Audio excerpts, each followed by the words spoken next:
in collaborazione con Glam Vision e CAF Acli. Tragedia al lago di Caldonazzo. Adibì Jamel, 58enne, residente a Pergine, va a nuotare all'alba ma viene stroncato da un malore. Lascia la moglie e 5 figli.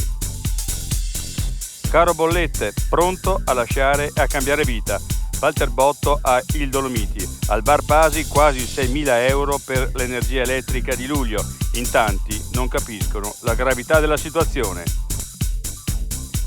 E gli albergatori, rischiamo di chiudere per la stagione invernale.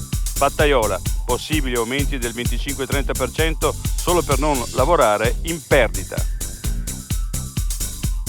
Cambiamento climatico, in 4 giorni 13 cm in meno di ghiaccio sull'Adamello. Si parla di 117 litri d'acqua persi per ogni metro quadrato. Sposati da 67 anni, nonna Irma muore a 94 anni e poche ore dopo si ferma anche il cuore del marito Elvio, di 95 anni.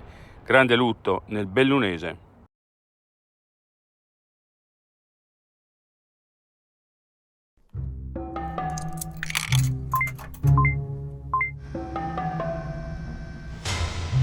No.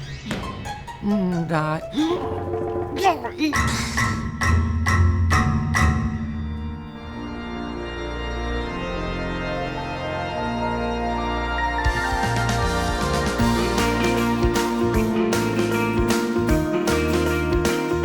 CAF Acli, il 730 che spacca.